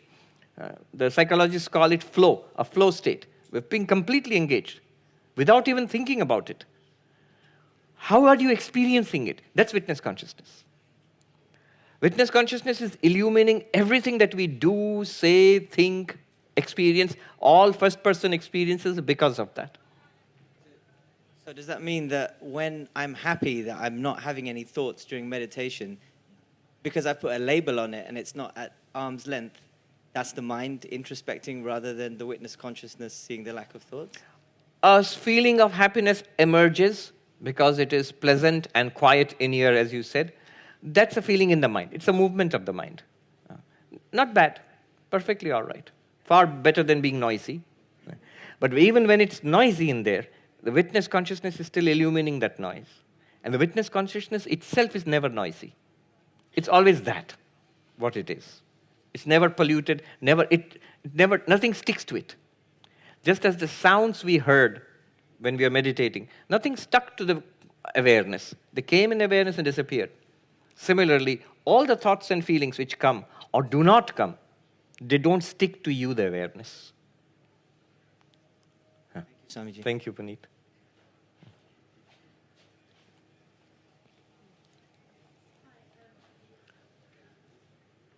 Yes. Hi, I'm Natalie. I'm going to ask a question. I think it's going to sound like I'm really skeptical. I'm not. I just can't help my brain asking all these kind of questions. Please go ahead. Please forgive me. The skeptical questions are important in the path of knowledge. Be as skeptical as you can be. Ask every last possible question. Okay. So I'm just going to use an analogy to kind of explain where my question come from. So I was thinking about the concept of time, and I was thinking how obviously we can see that time happens because of the seasons. You know, there's things in our environment, but then also I'm thinking of the word time as a word to explain a phenomena and a concept and a process, and I would more say that it happens than it exists. So I guess. How can I ask myself then that consciousness exists more than it's just a process that has a word to describe it? I mean, a straightforward answer to that would be, if you say, why should I say it exists? Why not say it happens? So would it be a non-existent happening? It sounds like a play of words. Is it a happening that does not exist? Then it's a not happening. Yeah, I guess happening is an existence. I suppose I'm trying to conceptualize the I understand, but shall we put it in another way? Are you asking, why are you talking about it in static, non-dynamic terms? Why not talk about it? Yes, it exists, but it exists like a wave exists. It exists like the flow of seasons exists. So isn't consciousness a flow rather than a thing? Is that what you're asking? Yeah, I suppose if it's a flow, it feels like, is that flow an experience that is part of my existence, or is that flow just a description of a thing that's happening that almost doesn't have anything to do with me? It's right. Just a description Could of be. it. But you're asking, first of all, whether it's a flow or a thing. That's the one question we ask. Yes. And this is an ancient question. It can be described in this way. Is consciousness an entity or a series, a flow, a process? And if you go back to the ancient debates in India, the Hindu schools, the Sankhya, the Nyaya in some sense, even Advaita, they seem to suggest that the Atman, Brahman, consciousness is a thing, is a substance, is a reality. Whereas the Buddhist school, especially the mind-only school, Yogachara school, seems to argue that it's a flow, it's a process. It's not a thing. It's not like a constant light. Even a constant light is probably not a constant light. It's a process. All right? So it's a process. Which is it? Now, the real answer here is this dichotomy between a static thing and a flow process. Both are objective. Some things seem to be static, only seem to be. Maybe there are also processes going on. Modern physics would say there are also processes going on. And some things obviously seem to be a process, the flow of the day and night. But that to which static and dynamic appear, that by itself, you can't even say it's static. You can't even say it's dynamic. Experiences, what you experience seems to be static or dynamic. But that to which all experiences happen, or that in which all experiences happen, or that which makes all first-person experience possible, that, would you say it's a flow? For example, what seems to be a flow in our experience, if you take the objective components of the flow away, then it's no longer a flow. For example, our waking life seems to be a flow. From morning till evening till night, it's a flow. And our dreams also seem to have a flow in them. But the moment you come to dreamless sleep, no external world, no thoughts, no imaginations, no dreams, just blank. There doesn't seem to be any flow there. The moment one takes out objective content from consciousness, the concept of flow also disappears. Thank you so much. I feel like I could ask so many questions, but thank you so much. I can understand that, but just ponder about that. Even this dichotomy of flow and static, it is still an appearance to consciousness. And truly speaking, consciousness is not a static entity, nor is it a flow. Pranam Swamiji. My name is Aditi. My question is that the definition of enlightenment is a knowing that I am witness consciousness. This is an Advaitic definition. Yes. What about non-dual schools? What about other theist organizations? Advaita is non-dual. Sorry, what about dual schools Yes. and other schools, theist schools? How would an enlightened person experience enlightenment in those schools? Yes. And then my question is it possible for a non-religious, agnostic person to be enlightened? All right. So multiple questions there. One is, I realize that I am Brahman. That's what we're aiming for, and we'll see in this book. That's what we are aiming for. When I realize that, when that becomes a living reality for me, one can say that one is enlightened. But what about the schools which do not accept this paradigm at all? What is this paradigm? As I said in the morning, there are different paradigms of spiritual life. So one paradigm, this is the one where you are Brahman, that's in some way that you do not know this, and when this is pointed out and it becomes a living reality, you are enlightened. And your problems are also solved at that level. But there can be other forms of spirituality, where I believe that my beloved Lord in this particular form, there's the Lord in one particular form there. So I worship God in that form, and I believe God exists, omniscient, omnipotent, omnipresent, all the omnis, So all-powerful Lord exists and controls this life, and I am also under the supervision of such a God. I surrender to God, I love God. And enlightenment in those terms would mean vividly, strongly feeling the presence of God to the extent of having a vision of God, what is called savikalpa samadhi. First, in your meditation, maybe even with eyes open, you experience the existence of God, not in imagination, not even any longer in faith. It becomes a reality for you. So Mirabai and many others, they actually saw Krishna.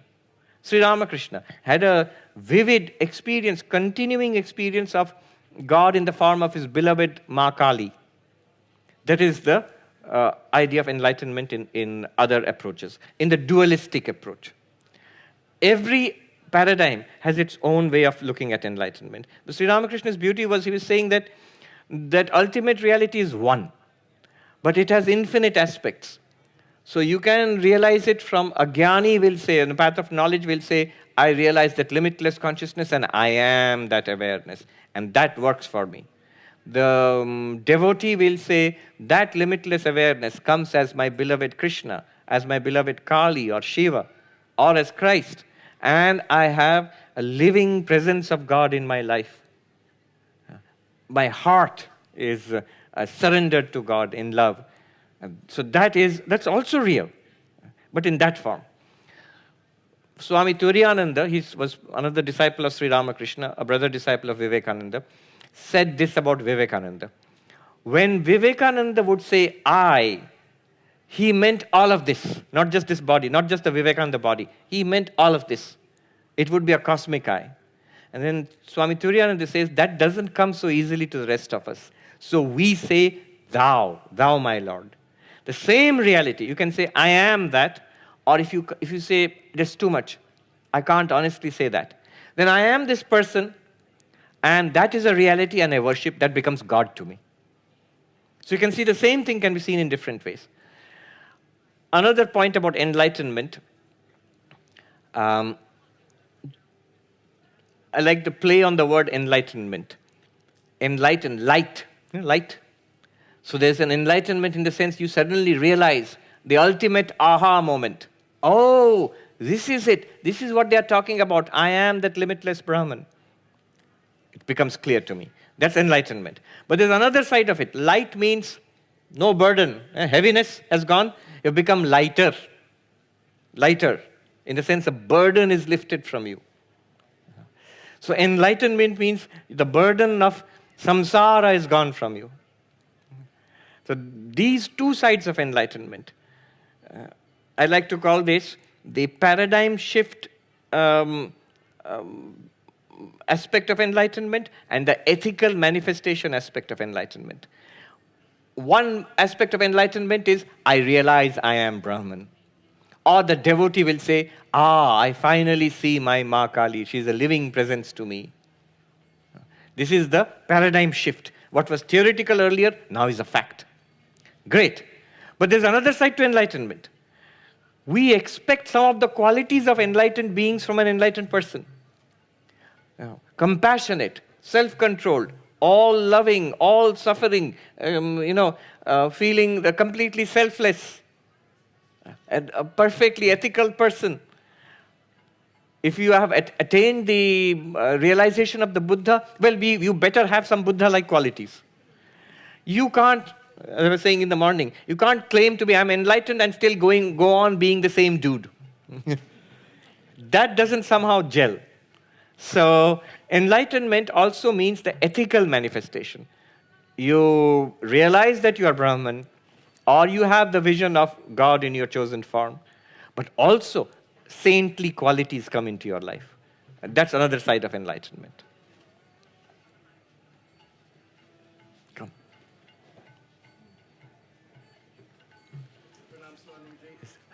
So I really love the analogy of the chariot, the horses. So I just wanted to check my understanding with you and then add a question. So the horses represent the senses. The senses, yes. And the reins is the mind. Is the mind. And then the intellect is the charioteer. Charioteer. And then behind that, you could say, is the Atman. The Atman, the Jiva, the sentient being. You, basically. Yeah. And then the Mahabharata was basically like an example of something external triggering the literal on the battlefield. But it's actually really the battle of the mind. And then if you win that, the external is easier to navigate, I'd say. One question, though.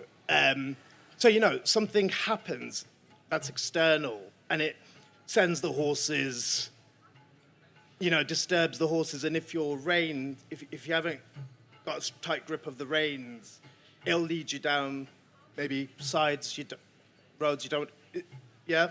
Yeah. Where does emotions fit in this analogy because I feel like if something external happens, like almost like my senses, if you like, feel like they're easier to control than maybe emotions. Does emotions fit in this?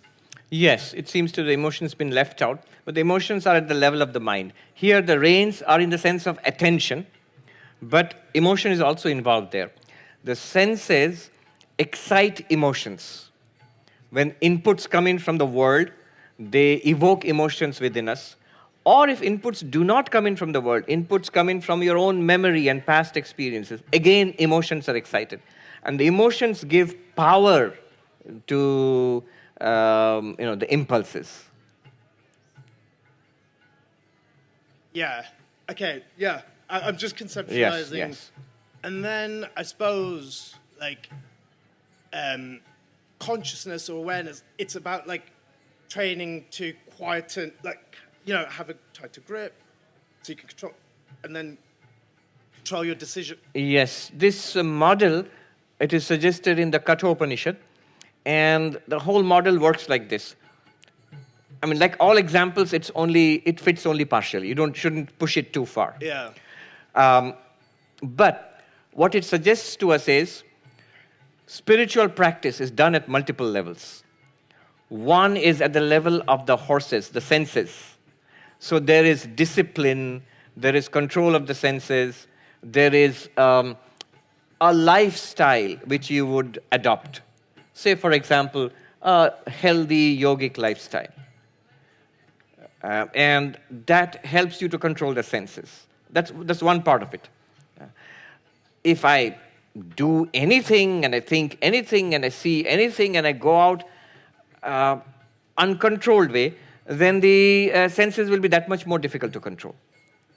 So, a disciplined, ethical lifestyle is the basis of spiritual life. And that helps us to control the senses. That brings the senses under control. Let me give you an example. The psychologist Jonathan Haidt, H-A-I-D-T, Haidt, he had this book, Happiness Hypothesis, where he asked this question that why is it so difficult to change? Why is it so difficult to become better? He says, look at all these self-help books. In all the bookstores, you will find shelves and shelves of self-help books, which give you a lot of ideas, anecdotes, knowledge, techniques. Overcome your fear of public speaking, make friends, and lose weight, and whatnot. A huge range of promises are given. And yet it's so difficult to make any of those changes in life. He asks why. Why is self-help, why is self-improvement so difficult? And the answer he gives is at that level of the senses. He says, now instead of a chariot, he brings in the analogy of the elephant. He says, so there is a mahut, a person who rides on the elephant. Now, when you want to go from one place to another, the person who's top of the elephant understands where he wants to go. Elephant doesn't. As long as the elephant obeys the commands of that person on the top, you get to where you want it to go. But the elephant doesn't want to obey you. Elephant wants to go there and you want to go there. The elephant is much stronger than you. There's no way you can physically force the elephant there. Now what happens, he says, is just like that, when we read books, when we attend retreats, we listen to talks, TED Talks and yoga talks and read books, and it's all like the mahut, the rider on the elephant, being convinced. The intellect is convinced. It's a great idea to practice yoga. It's a great idea to eat healthy. It's a great idea to do this and that, and I shall do it. It's a great idea, I give this example, to wake up early in the morning and meditate. I shall do it. Who is saying this? The intellect, the man riding on the elephant. But next day in the morning, when you actually try to do it, and when the alarm goes off at Brahma Muhurta, the hour of Brahman at 4 a.m., the body says, I'm not getting up. And the intellect says, but we have to get up. That was the plan. We'll get up and meditate. The body says, did you ask me? The elephant says, I'm not doing it. You never asked me. You went to those silly seminars and you decide, you read those books and watch those talks on YouTube, and you decide by yourself to do it, well, you do it. You get up. Oh, intellect, go ahead and get up. I'm going to sleep under the covers for an hour or two more. So the elephant and the mouth, they are not of one mind. And we often have that problem. That's why I was saying those senses have their own built-in AI. They have their own autonomous intelligence. They have their own subjectivity. They want things which might not be entirely in agreement with what your intellect has decided. So now, Jonathan Haidt says, what do you do? What do you do in this case? Comes to the same conclusion that the Upanishad comes. He says, what does the elephant respond to? The elephant does not respond to YouTube talks. The elephant does not respond to self-help books. The elephant does not respond to the latest idea and discovery in neuroscience. No, not interested. What does the elephant respond to? After all, elephants are trained. Elephants do what you want. They are trained. How is it done? The word is there, training. What the elephant responds to is practice. The elephant responds to habit. And the essence of practice, habit, training is repetition. Not logic, not nice talks, not books, repetition.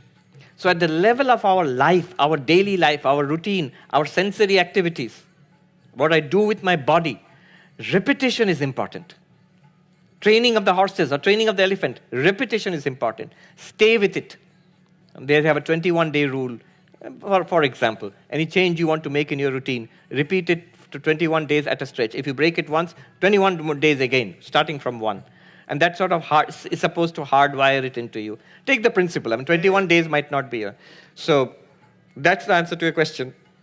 That at the level of the senses, training is important. Repetition is important. A routine is important. Senses will do that. Will pick up new habits. And habits are very powerful. Once you pick it up, it becomes effortless. What is so difficult, by force of will, by force of habit, it becomes effortless. Now, at the level of the mind, mindfulness is necessary. The most powerful force in the mind is attention.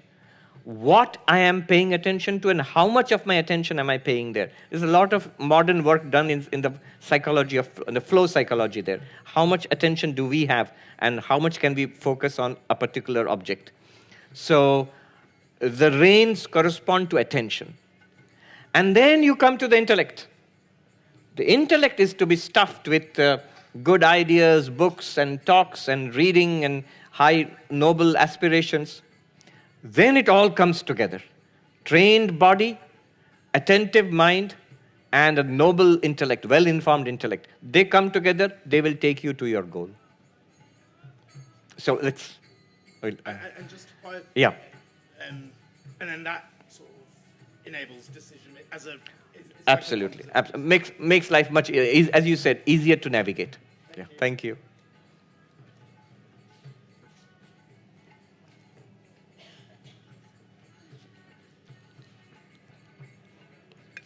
Hari Om Swamiji. Hari Om Swamiji.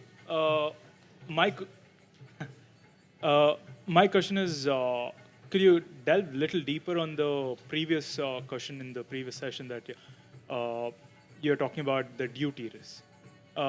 You spoke that, from creature to being a human being, duty actually helps. And beyond that, it does not. But from my point of view, duty actually helps us to maintain that arm's length with whatever you're doing without associating with, boosting your ego or getting worried about the execution results. That helps me by making sure I'm not associated with the outcomes. And yes. And just to build on that part, yes. Say I'm as a citizen of the society, it is my duty to take care of, say randomly, the orphanages or say anything of that sort, which is also a karma yoga in a way. Yes. So duty is a lot more broader in that sense. Where am I thinking in a wrong way? Okay. Let me point out something here. When you say it takes the animal from the instinctive, makes it a human being, duty helps there. What is it that makes us instinctive? Our desires and our wants. My wants, my desires are so strong that they keep tending to overcome my sense of the right, the ethical, the moral, in that case, duty is very helpful. I have to do this. Even though I want that, I have to do this because it's my duty. So we are talking about somebody who's doing duty with a lot of desires. It limits those desires within the bounds of the ethical. You still fulfill your desires, whatever you want in life. But it has to be moral, it has to be decent. This is how a society functions, any society in the world. But now what you are talking about, notice, duty keeps my ego at arm's length. I do it because it has to be done. Duty becomes karma yoga. It becomes karma yoga. That's no longer duty. That's already yoga. Karma yoga is higher than duty, where you're doing it not because it's duty, because I do it as a yoga, a spiritual practice. I am doing it, it helps me in my spiritual growth. I am not doing it to satisfy my desires as such. It has to be done, I will do it, and I don't want anything else from it. Whereas the two terms are nishkama and sakama. Nishkama means without desire. Sakama means with desire. Without desire means without worldly desire. You may have a spiritual aspiration, God realization, enlightenment, moksha. Yeah. So this is the distinction. What you are talking about is a higher form of duty, where karma becomes karma yoga. And that certainly should be done. In fact, duty should evolve into that. Right now I am doing my duty and I get something back. I work here, you better pay me. Yeah. Quid pro quo. Right. But now you're saying, I do it because it's a good thing to do it. Good. The result may come if I have a job, I will get paid. But I'm not doing it. See, have you noticed in the job, in your workplace, the same people working for money, there will be a difference in emphasis. Some of them love the job, the work, they need to be paid for it, but they love the job itself. They take a delight in the job. Some of them are there only for the money. And there's a distinct difference between the two different groups. You can find that in every profession. And that one which works only for the money, they need to evolve to that level of working for the sake of work, while still getting paid for it. Maybe they take joy in that work. Maybe they get a fulfillment in that work. Maybe they see its service. Maybe they just love that job. All that is better than doing the job for something else. The intrinsic reward is always better than the extrinsic reward. Okay. So not associating with the outcome is the only path from karma to karma. Karma yoga, yes. That is. Depending on the outcome, it is karma, then duty is important. Because if you want the outcome and you don't do duty, it will sink back into just the level of I just want to get what I can, grab what I can, without contributing. From that, duty is higher. From that, karma yoga is higher. Thank you. From immoral action to moral action to unselfish action. Yeah, thank you. Thank you. Hari Om. We have run out of time completely. So let's just hear the questions. I'll deal with it after the class. Make it brief. I was thinking about an analogy, like let's say computers, and it has same like cameras, touch, so it's like senses. Yeah. And it takes the information, then software intellects or intellect software. So would we say that here the electricity is the consciousness? And if that analogy works, is it possible that our consciousness is also just merely electric impulses? No. When a computer, for example, if you go to an airport door, the door opens by itself. Now, if you come here, somebody holds the door open for you. I open the door for you. I have a feeling of seeing you and extending the courtesy of opening the door to you. The sensor in the airport door doesn't have any internal feeling at all. It's a machine. It's powered by electricity. It's a machine. It does not have an internal feel. It does not have consciousness within itself. You might say, how? How do you know that? Well, ask the people who designed it. Have you designed it? Have you built consciousness into it? They'll say, of course not. We have no idea how to build consciousness into anything. The electricity might be a good metaphor, a good example. But that does not mean that electricity is consciousness. No. So my question on that is that, let's say if electricity is kind of consciousness, so aren't we moving from manifestation to the unmanifestation? We'll deal with that after the class. Yes, thank you. The last question, yes. Just ask the question. I'll give the answer after the class. Pranam Swamiji. When I see the Advaitic definition of self-realization, but those people also do a lot of rituals like puja and singing the glory of Lord, which is again dualistic practice. So how do you see, how to explain that doing dualistic practice but still trying to achieve the non-dualistic? All practice is bound to be dualistic. To walk, talk, see, eat, even give a talk and listen to a talk, isn't it dualistic? You have to have variety here. Then how is it Advaitic? Here's the answer. I promised not to give the answer, but it's good. Real dualism and real non-dualism cannot exist together. But real non-dualism and an appearance of duality can exist together. Think about it. Om Shanti Shanti Shanti Hari Om Tat Sat Shri Ramakrishna Arpanamastu. Thank you and see you tomorrow.